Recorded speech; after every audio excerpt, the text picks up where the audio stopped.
Today on the Blerd Breakdown, we're covering everything from Joker 2 absolutely bombing, Kamala Harris going on a media tour, including going on the podcast Call Her Daddy, Spider-Man 4 is going cosmic and it sounds absolutely ridiculous, celebrities paying out in the Diddy suits that have been coming out from his freak-offs, and much, much more. You don't want to miss it, man, so go ahead and strap in. It's time for the Blerd Breakdown.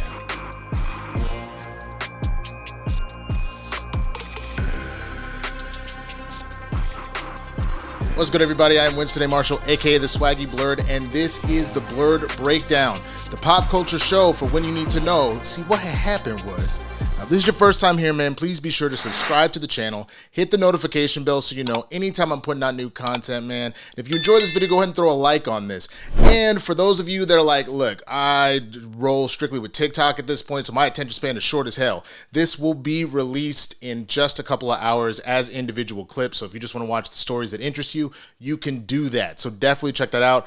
Also in the table of contents in the description, I give you the time codes of stuff that's popping off. Either way, I appreciate you being here. Be sure to get in the conversation, man. Let's talk about what's going on. Let's just jump right into it, fam. Joker Folie opened even lower than Morbius with a laughable $37.8 million weekend. Now, this is Josh Wilding reporting on the actual release of the movie. We didn't think things could get any worse for Joker Folie but following Warner Brothers' $40 million opening weekend estimates and analysts predicting $39 million, the sequel actually debuted in North America with $37.8 million. This places the Joker sequel significantly below other comic book movie flops, including Morbius with $39 million, The Marvels at $46.1 million, and The Flash at $55 million. Based on how those perform, chances are Joker Folie will end its domestic run with around $70 million. In 2019, Joker's opening weekend was a massive $96 million. If Todd Phillips had box office bonuses written into his contract for hitting certain benchmarks after the first movie grossed over $1 billion, yeah, he's not going to be smiling about that. Here's how Joker Folie's opening weekend went. The Monday update from opening weekend, the $7 million for the pre-shows on Thursday, $20.3 million for Friday when you include the pre-shows, $11.3 million on Saturday, down 44%, and $6.2 million on Sunday, down another 45%, for a total of $37.8 million on the weekend. A D rating cinema score, a 33% critic score on Rotten Tomatoes, and a 31% audience score, opening worse than Morbius, The Marvels, and The Flash, as mentioned previously. Now, that's not great, right? The movie was greenlit on Warner Brothers Discovery CEO David Zaslav's watch, and that's only served to further anger DC fans still upset about him scrapping the near-completed Batgirl. Deadline has shared a great analysis which sheds some light on at least one of the reasons Joker Folie has bombed. As one wise industry colleague pointed out to me last night, whenever low cinema scores register like this, it's because the audience was sold a bill of goods that wasn't delivered upon by the studio. You know, the poster of Joker and Harley dancing on the stairs? Yeah, it's not in the movie. As is de regular in movie marketing, studios don't blatantly sell musicals as musicals or else no one will show up. They have to hide that in their movie marketing and trick audiences in the door. It's then that they easily become a fan or not, which was the case here. Joker Folie is now playing in theaters. All right, y'all, let's talk about this. First of all, if you really want to know my thoughts on Joker Folie, I've done both a out-of-theater reaction and a spoiler review of the movie. I've spoken on this a couple of times. I'm going to speak on it again, most likely on Friday, for our full spoiler discussion between myself, Coy, and Christian over on Capes and Cows. Dude, it's just not a good movie. It's really not. And I think the one thing that I heard somebody say that I think is kind of spot on, Coy said it a little bit, but I heard somebody kind of say it even more so. It really felt like Todd Phillips actually had a lot of disdain for the movie and how it was directly received. You made the decision to use the IP of the Joker to kind of do your King of Comedy, Taxi Driver remake and all that, which, you know, good for you. You made $1 billion off of it, but then you ended up in this position. And supposedly, you know, he had more he wanted to say. Supposedly, you know, he mentioned not liking the entertainment element of Donald Trump in the debates or the Depp Heard trial or things like that, and how real serious things have been made a mockery of in society, and that's our entertainment now. That can definitely be seen in the movie, but that's honestly not enough to justify what this was, because it didn't really stick to its guns on how it wanted to move. So I'm not surprised that people said, F that, I'm not going to do that. I think the one thing that we've talked about, another video if you want to check out, I had asked the question, are movie theaters dying? The ultimate answer to that is no, they're not dying if you're putting out quality work. At the end of the day, it's always going to be word of mouth. And I'm sure there's a point at which Todd Phillips and everybody involved felt that that was actually a good film one way or the other, but it's clear that it wasn't. And whether that's because you're trying to buck the system or what, you're not delivering on the things that were promised, as mentioned, the dancing down the stairs. I was waiting for that the whole time and it never happened, which sounds silly to be bummed out about that, but it was just one of those moments I was like, okay, when's it coming? And I've spoken on, I don't have a problem with trailers showing you one thing and doing something different, but it should be for a reason. You know what I mean? I know cuts happen, but like when, for example, the Hulk didn't show up in the Charge in Infinity War, instead it was Bruce in the Hulkbuster armor, that was for the sake of saving a surprise as to how the final battle was going down. It wasn't just completely omitting something. Or the fact that whenever you saw Thanos with the glove, he had far less Infinity Stones in the trailer than he did in the actual moment of the movie. Those are completely different scenarios because, again, you are hiding a secret about the film so that people can be surprised versus just putting stuff in and cutting it fully out. Again, cuts happen. It is what it is. I'm not going to pretend like that doesn't happen, but those were moments that seemed like it was going to be interesting or big, and to not have them were kind of weird. Let alone you had a lot of conversation about this is not your Harley Quinn. This is, we're doing something different or whatever. And I don't love that because, again, you can tell your movie and do your thing. You don't have to do the IP. That's literally what you just saw John Watts do, where he said, I love doing Spider-Man. It was great, but I realized I can't catch that lightning in a bottle again, and I would rather work with my own IP and do what I want to do. So I hope going forward that, you know, because Todd Phillips is a fantastic filmmaker, I hope that he continues to tell these stories however it is, but don't just, I guess, lean into whatever said IP just to go cash a check. I mean, do what you do. You're the filmmaker, not me. You're very successful. You made billion-dollar movies, so what do I know? I just know that it didn't go very well, and a lot of people didn't like it. But am I wrong? Did you go and see it? Were you part of the $37.8 million?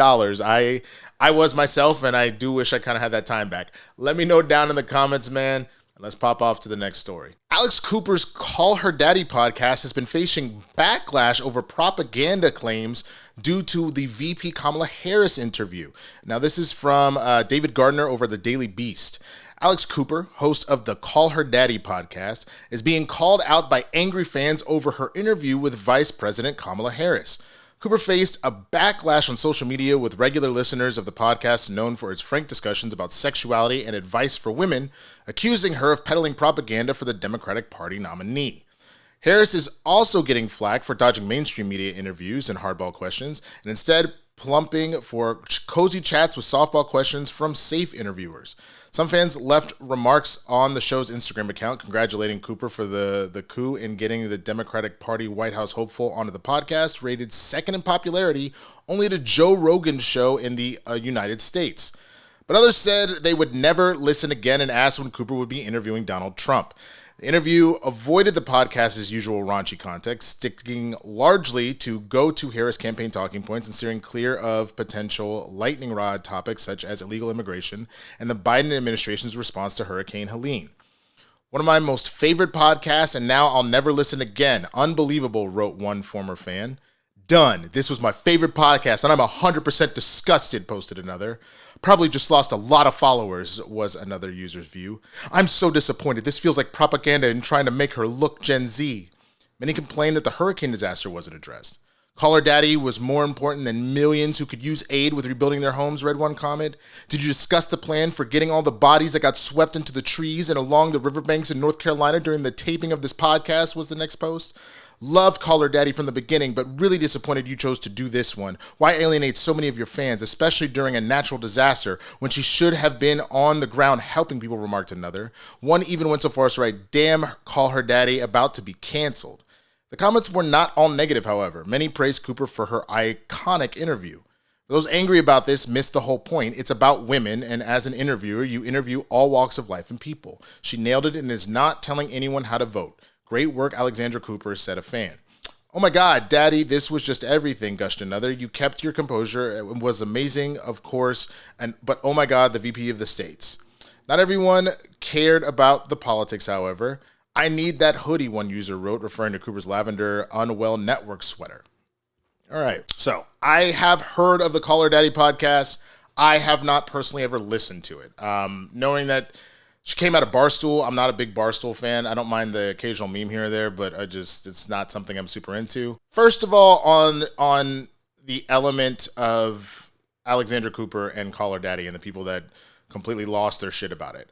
She has openly said, you can go and watch her video. I believe she posted it on her Instagram. I believe she also posted it on her YouTube channel for the Call Her Daddy podcast, that she was debating for a long time whether or not to get involved at all, to speak to either candidate at all. And she realized, based off of how things have been going in this country for women after the overturning of Roe, that she needed to get into the arena and do what she can with her platform to get some questions asked and to share information with people. She also said that she reached out to both Kamala Harris and to Donald Trump to speak on the podcast. Kamala accepted. Donald has apparently not responded as of me taping this. So first of all, by the nature, if you're taking her just at face value, she apparently invited both individuals on and only one came. So with that, I think, take a second and take a deep breath as things go. Second of all, as far as Kamala going on the show, on the podcast, I think we got to talk about a couple of things. First of all, people have asked her to do interviews, so she did that. She did The View, which I get it. The View, it's going to seem like some more softball stuff. She did 60 Minutes. She did a whole bunch of interviews in the last 5 to 7 days. So a few that I'm missing. So as far as giving her guff about not doing that, she's finally out doing these interviews, is what people have asked for, so she's doing them. It also makes sense if the nature of the Call Her Daddy podcast is to talk about women's issues, sexuality, etc., that with this being a major topic in this election, that she would ask the candidates to come on. So I don't think any of this is outside of the realm of what should be going on, including the fact that if Alexandra Cooper's main goal eventually, or Alex Cooper, shout out to other Alex, is to be a big time interviewer, I can't think of a bigger interview than this. I mean, Kamala also went on the All the Smoke podcast. That's a presidential candidate, let alone a sitting executive member, a sitting politician, period, but a sitting executive branch member is a huge, huge opportunity. So I don't blame her for trying to also end up in that arena and again, keep the same energy. Trump went on Aiden Ross. Trump went on Impulsive or Logan Paul's thing, whatever the fuck it is. He has done a number of podcasts. And I think that to still sit in a space where we pretend that mainstream media and being on CNN or MSNBC or Fox News, that's the only way that people digest, media, they don't. Podcasts do way bigger numbers. You can see it with Joe Rogan if you go and look it up. And that's why he got such a big deal with Spotify. They're a huge, huge market. And that's how you're getting a lot of people in that 18 to 35 demographic. Yeah, there's some older people that listen to podcasts, but they tend to do more traditional media. This is how a lot of folks of that age range bracket are digesting news and interviews and things like that. So everything about this seems like a win-win for everyone involved. Now, if it's just because you don't like Kamala Harris or you don't like the Democrats or whatever it is, and that's what we want to be all pissy about, I mean, I guess, sure, whatever. I didn't get pissy about Trump being on Aiden Ross. I'm not interested in Trump or Aiden Ross, so I couldn't care less. But it was a smart political move for him to do those podcasts, and it was smart for Kamala to do the ones that she's doing, because that is the face of media now. And anybody complaining about that, I honestly don't know what to tell you. I feel like grow up, maybe, would be my response, but that's how I feel. Let me know what you think in the comments, man. Do you agree with me that it's totally fine for her to go on this? Do you listen to Call Her Daddy? Does it seem like it's up, the same area? Or do I know nothing and I should go shut the fuck up? Whatever it is, be chill in the comments, man. Let's have a nice discussion. That's the one thing I always say here, man. I don't care what y'all talk about, but if you get disrespectful, you can get the fuck up out of here. All right, man. I'm going to move on to the next story. Spider-Man 4 has rumored new details on Tobey Maguire and Andrew Garfield, Tom Holland in Venom 3, and more. Now, this is from Josh Wilding at Comic Book Movie. There's a lot of intrigue surrounding Marvel Studios and Sony Pictures' plans for Spider-Man 4, and the Cosmic Circus has shared a few interesting new tidbits today.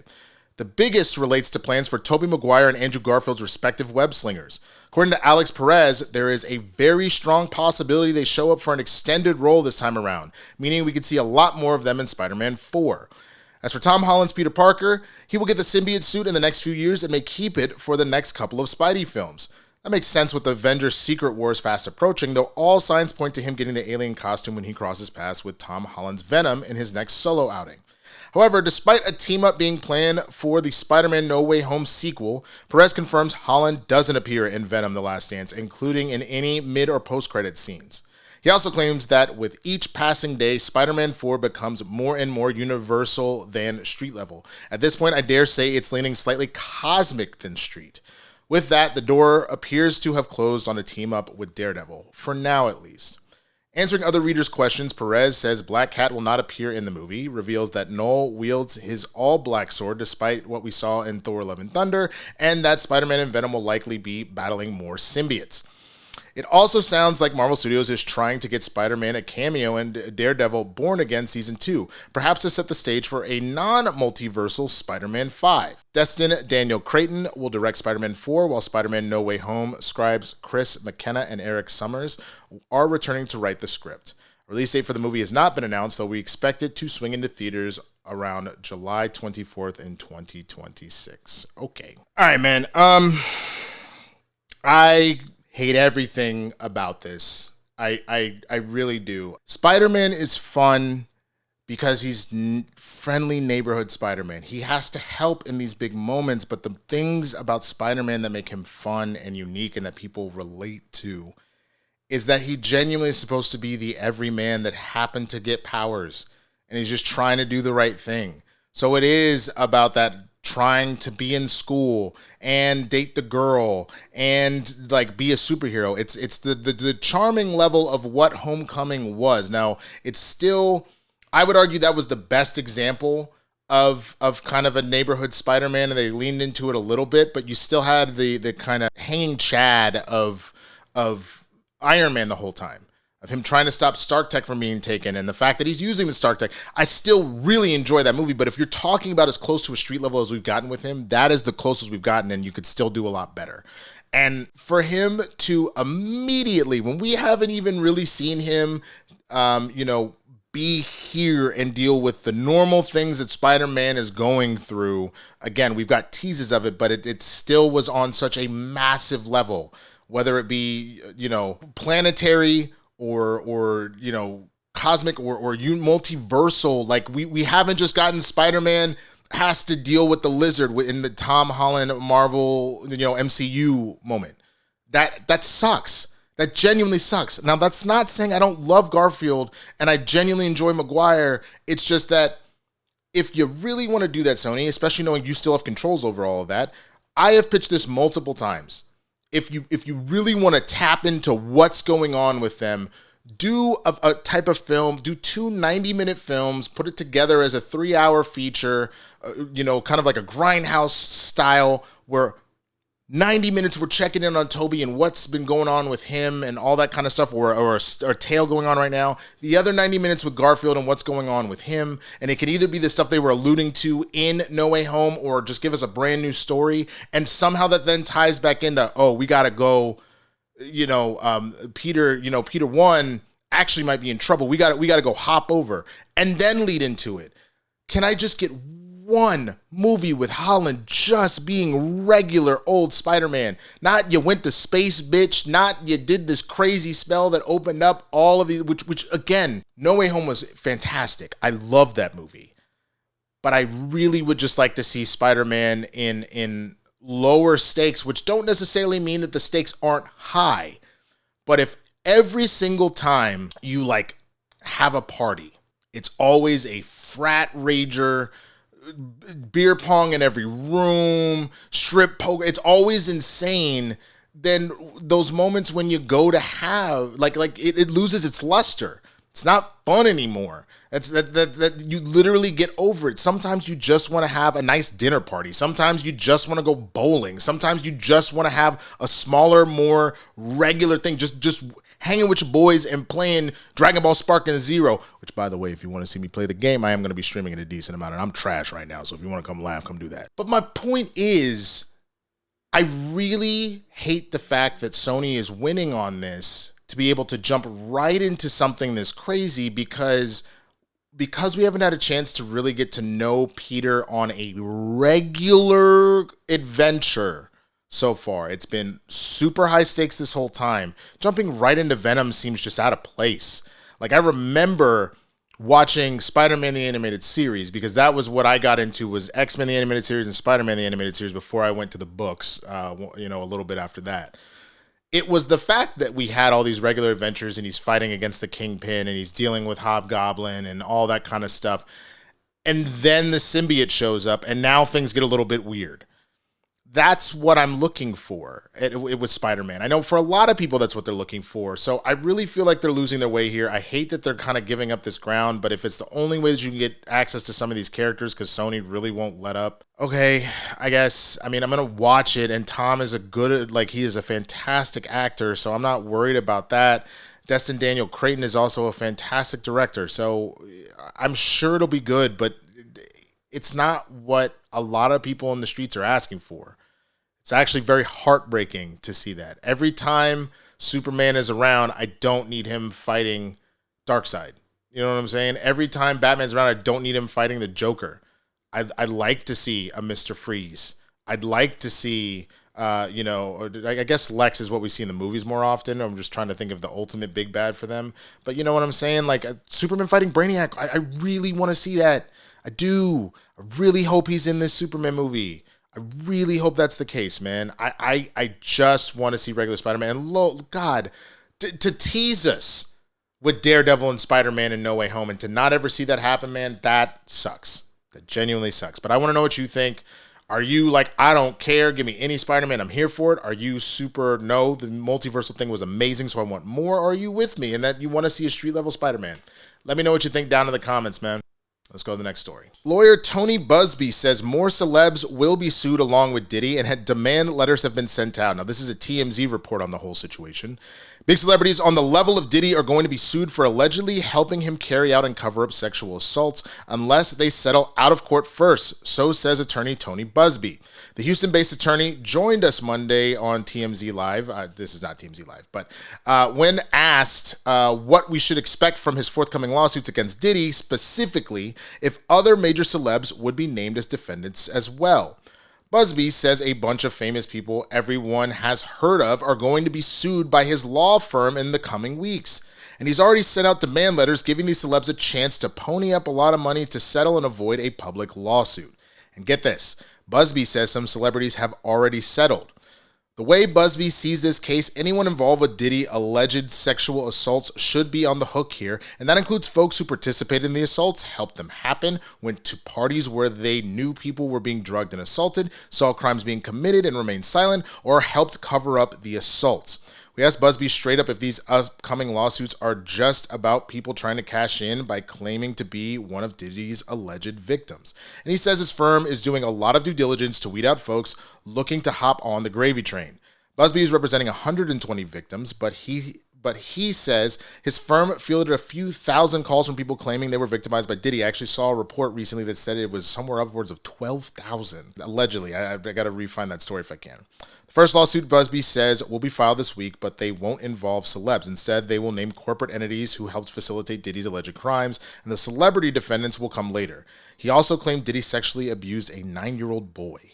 If you want to see the full interview with Buzbee, you can check it out at TMZ Live. All right. We haven't talked about Diddy in a minute because I haven't been around for over a week. I do apologize about that. I stand by what I said. He's a sick son of a bitch. And seeing a lot of these interviews and the stuff that's alluded to and really how it felt like an open secret in Hollywood of like, watch yourself around Diddy. You watch behavior of like, I've mentioned this before.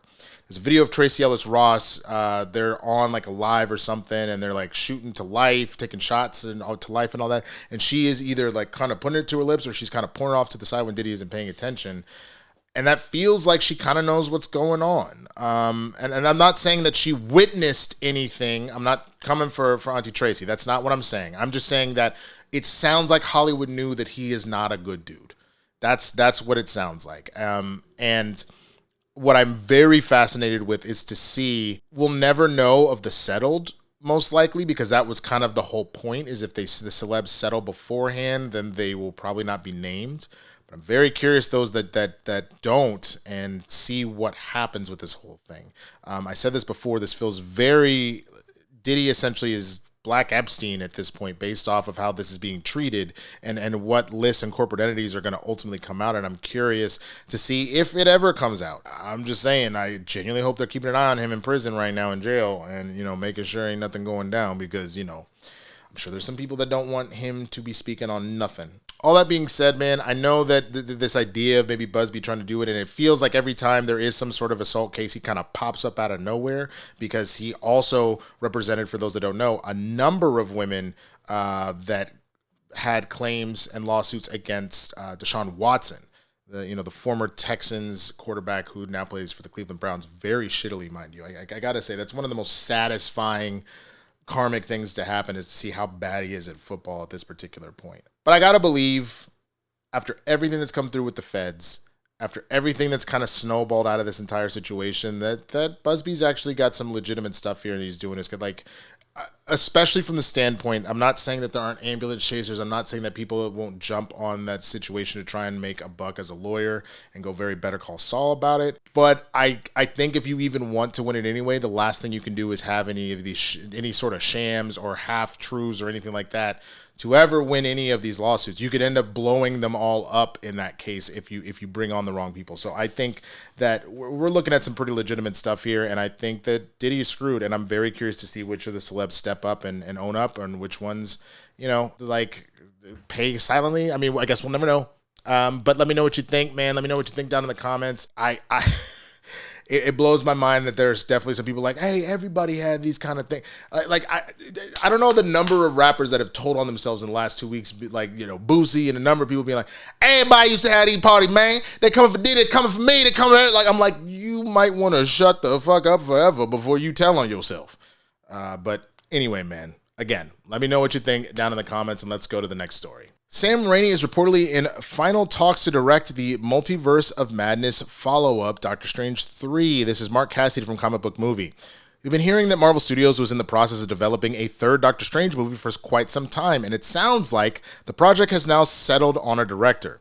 In the latest edition of his newsletter, Jeff Snyder reports that Doctor Strange and the Multiverse of Madness director Sam Raimi has all but closed a deal to return to helm the threequel. Doctor Strange and the Multiverse of Madness was met with pretty good reviews, 73% on Rotten Tomatoes, and while it did prove to be somewhat divisive among MCU fans, it went on to take in over $950 million worldwide, meaning a third film was always a strong possibility.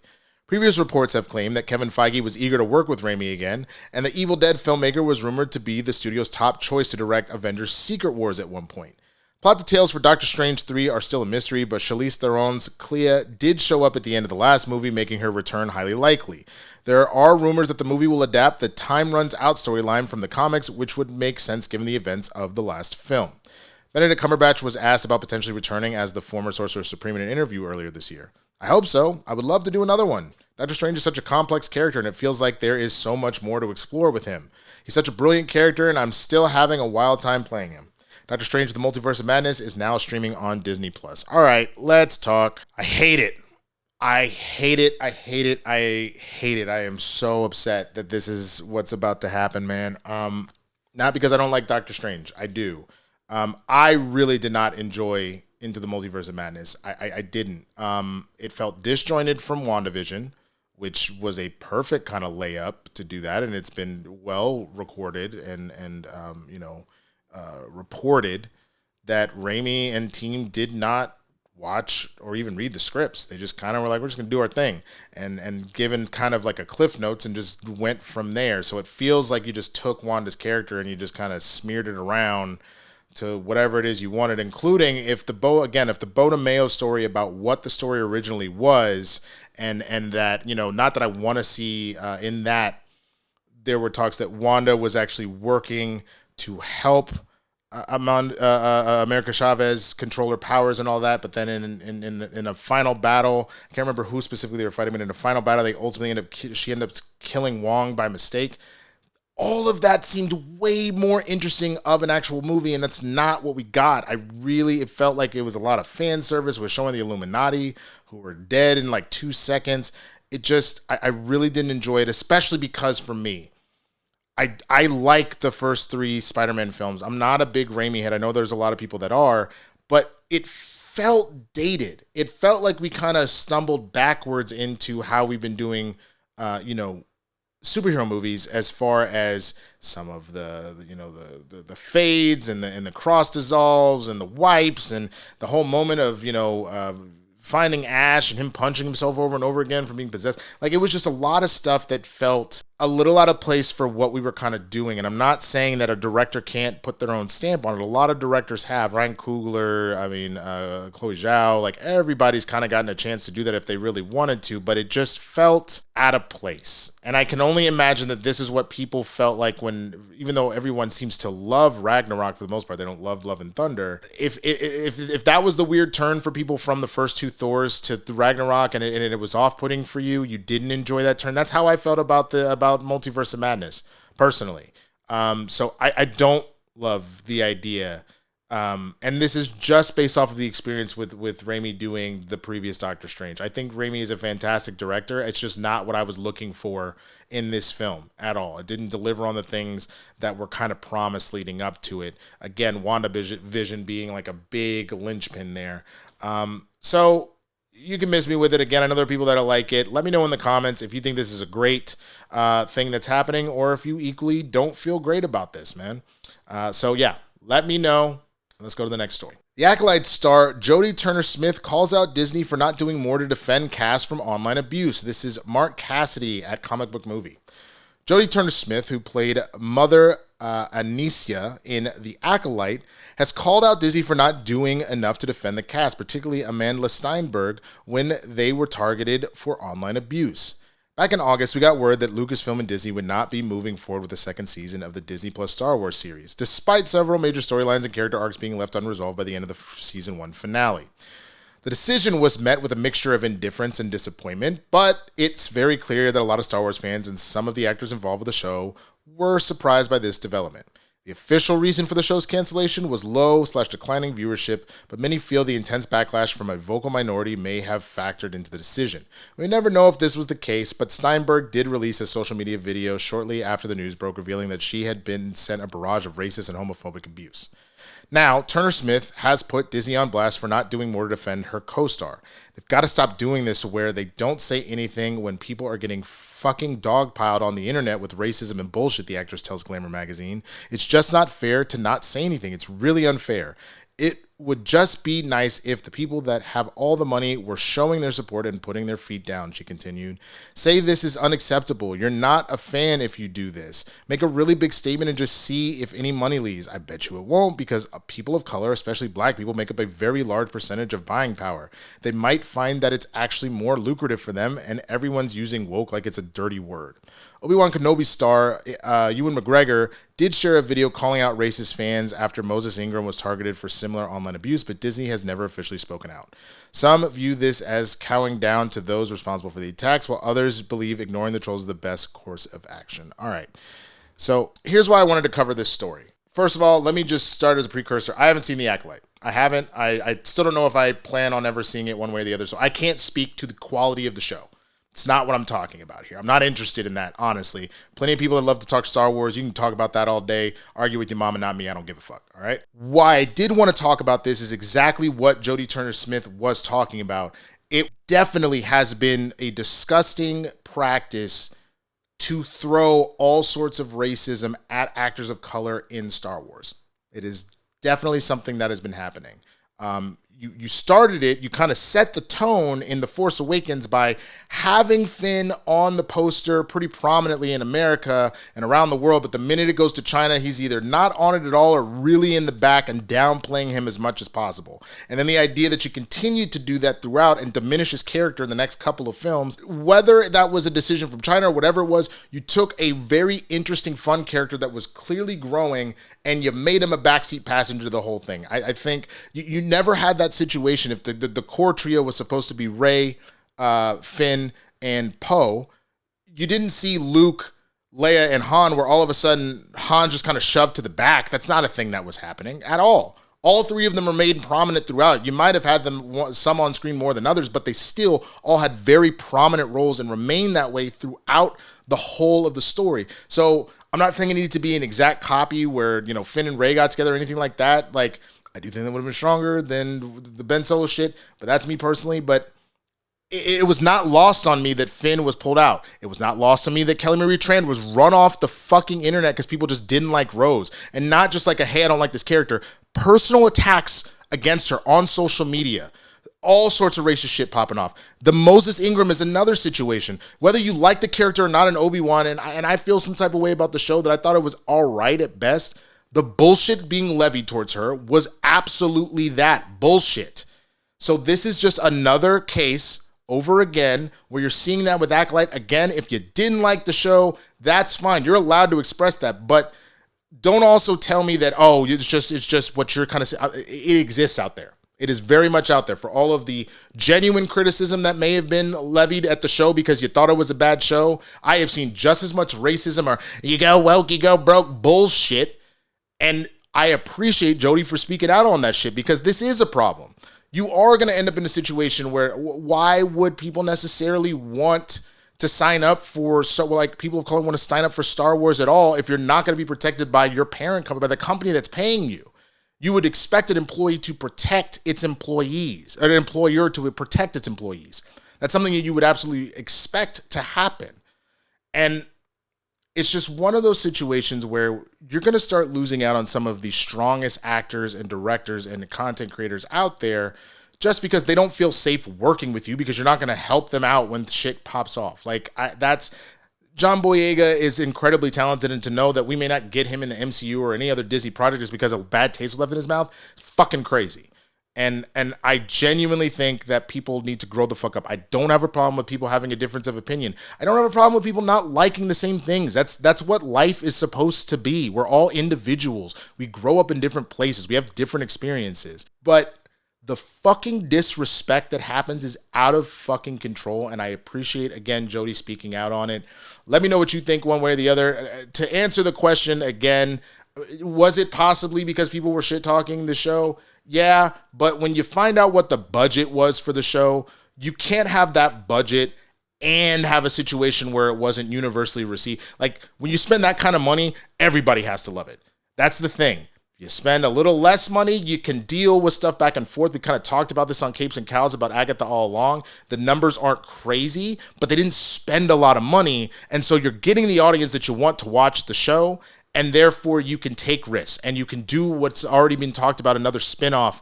I don't want to ruin any, there's a potential spoiler there, so I'm going to be quiet specifically on what they're spinning off and things like that. But again, I truly believe, good or bad one way or the other with the show, that budget tied with the drama is what got that shut down, but that does not excuse Disney not calling out the racism. But I want to know what you think, man. Let me know down in the comments. I said it once, I'll say it again. You're disrespectful, I'll bounce your ass. I don't give a fuck, all right? With that, let's go to our last story. A couple injured in an Uber crash were blocked from suing due to an Uber Eats account they say their daughter used to order pizza. This is the People magazine article on the whole situation. An appeals court recently ruled that a New Jersey couple injured during an Uber ride can't publicly sue Uber due to one of the plaintiffs having agreed to the company's terms of use agreements before the accident. In court documents obtained by People, a New Jersey Superior Court dismissed plaintiffs Georgia and John McGinty's complaint and reversed a lower court's previous ruling to have their injury lawsuit handled by a jury. We hold that the arbitration provision contained in the agreement under review, which Georgia or her minor daughter while using her cell phone agreed to is valid and enforceable, the court determined, citing Uber's terms of use agreements that say legal matters must be handled privately between the plaintiffs and Uber, along with its subsidiary Riser LLC. The couple, who sustained several injuries in the March 2022 crash when their Uber driver ran a red light and T-boned another vehicle, resulting in extensive damage to the car they were in, had argued they didn't agree to the terms of service. The McGinty's claimed that their preteen daughter may have accepted the terms via the Uber Eats app while ordering pizza. Court documents reviewed by People said that Georgia, now 51, or her daughter, had signed up for Uber in June of 2015 and agreed to terms 3 times from that date until January 2021, all before the 2022 crash. Prior to requesting an Uber platform such as Uber Rides or Uber Eats, the user must agree to Uber's terms of service, the documents read. Throughout Georgia's relationship with Uber, she has agreed to Uber's terms of use, including the arbitration agreement. The terms of use were modified on January 18, 2021, and again on December 16, 2021. Uber spokesperson commented on the daughter's involvement to CNN. While the plaintiffs continue to tell the press that it was their daughter who ordered Uber Eats and accepted the terms of use, it's worth noting that in court, they could only surmise that that was the case, but could not recall whether their daughter ordered food independently or if Georgia assisted, the Uber spokesperson told the outlet. People reached out to Uber for comment about the case's developments and the pizza order claims, but did not immediately hear back. The McGinty's are heartbroken by the court's ruling, they told CNN. Court documents detailed the extent of the couple's alleged injuries. Plaintiffs suffered serious physical, psychological, and financial damages, the court order read. Georgia sustained cervical and lumbar spine fractures, rib fractures, a protruding hernia, traumatic injuries to her abdominal wall, pelvic floor, and other physical injuries. She's undergone numerous surgeries and other evasive procedures. Georgia, a matrimonial attorney, was out of work from the March 31st, 2022 accident until April 1st, 2023, the order further recited, before detailing her 58-year-old husband's injuries. John sustained a fractured sternum and several fractures to his left arm and wrist, the document stated. He underwent open reduction and internal fixation with a bone graft to address the arm fractures, and has diminished use and sensation in the left wrist. The McGinty's lawyer, Evan Lead, told the New York Times that they plan to appeal the appeal court's decision.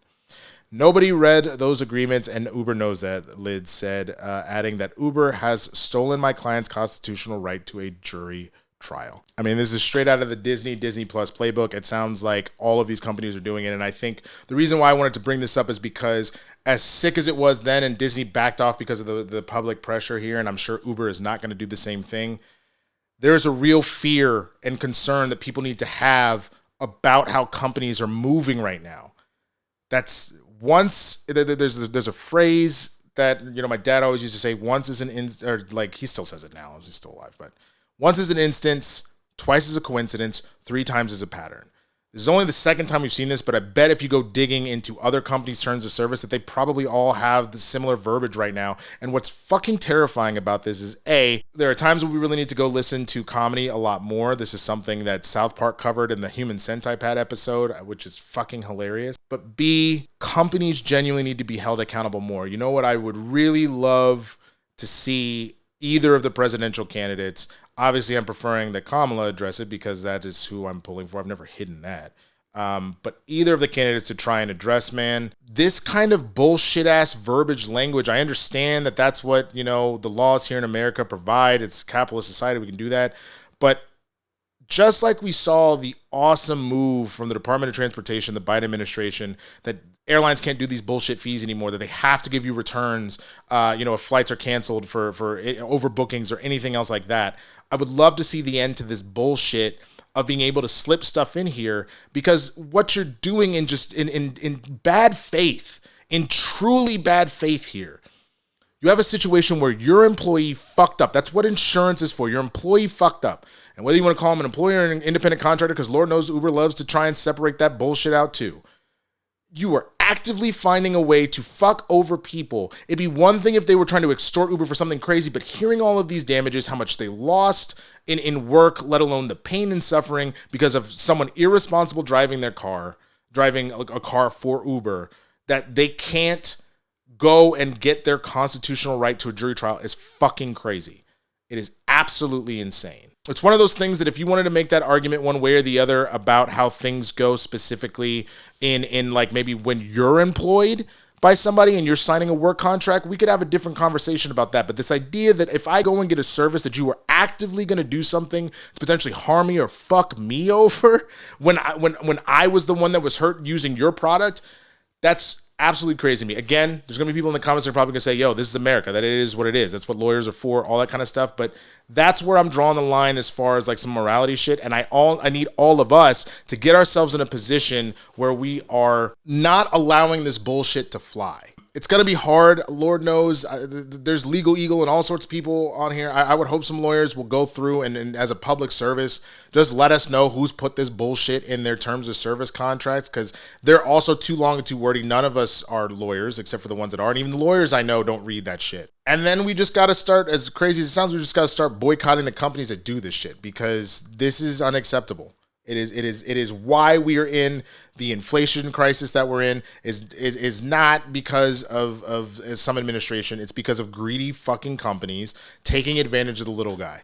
That is always what this is. And Uber's been doing this from the jump, man. Because remember, they're just like what Netflix did. Their goal has been to destroy the taxi cab industry. And once it was done and they had their grips on it, to turn around and just ream prices. If you notice how expensive Ubers and Lyfts are at this point, now that taxis, like, they still exist, but they don't exist the way they used to. Like, Uber and Lyft have become synonymous with getting a ride, or a professional ride from somewhere. So to know that that was their game plan and that's what they've done, and then this is how you treat your customers, man. Not trying to be a cynic. I don't see a positive outcome on the horizon, but I genuinely hope for the McGinty's that they are able to find a way to get around this. And then that as a society, we call out this bullshit when we see it, man. That's the biggest way to do it, is we have to call it out with our dollars, and we got to call it out with our platform. So this is me calling out Uber. Fuck you for your bullshit. So with that, let me know what you think down in the comments, man. Do you think this is some bullshit? Do you think this is America? Let me know. And with that, that's going to be the end of this episode of the Blerd Breakdown. Thank you so much for rocking with me, man, and checking out the stories. If you haven't already, please be sure to hit the subscribe button, hit the notification bell so you know when I'm putting out new content, and throw a like on this if you enjoyed this video. Please be sure to comment on all the stories that pertain to you that you found interesting, that you want to put your voice in. Like I said before, though, show some respect, man. If you're in there having a respectful debate, conversation, all that, I'm here for it. I'm cool with it. If you start getting disrespectful, I will delete your comment and I'll bounce you out of here. I really don't care. That's the thing. I'm always about a good discussion, but people just got to be real about that shit. So yeah, other than that, man, check out some of the other videos that I got on the channel. You definitely want to see what is popping off here. I've been doing The Penguin. I've been doing Agatha all along. The franchises just dropped, which I've really enjoyed. I didn't put out my, press screening reaction yet, which is like an idiot, and now the show is out, but I will go ahead and do those instant reaction reviews to that as well. I'm not doing as many in-depth breakdowns right now. It's mainly just because until I can get on a schedule that's a little more regulated, that's a lot. Like, just doing this is a lot of work, and I feel bad that I haven't got one of those out. Doing those is a lot for me currently, but I do want to get back to them. Some of the stuff that I do want to do, I want to do some more lives. I'm definitely going to be doing that, so please let me know some of the stuff that you potentially like to see. Like, I was doing the Friday funnies a little while ago. I haven't done that in a while. Would love to do, like, just watching some funny shit with you guys. I am going to be playing Dragon Ball Sparking Zero.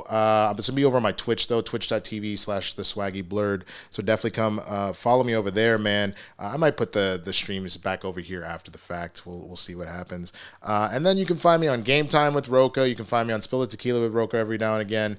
You can find me on Capes and Cows every Friday live on the Christian Harloff channel. And lots of other cool stuff coming. And I'm very excited, man. We're about 3 weeks away from a big commercial that I was in dropping out. So I actually want to do a live for that and watch it together. So we'll do that shit too. But that's it. I'm going to get the fuck up out of here. Thank you so much for watching again, man. And I will see y'all on the next one, y'all. Peace.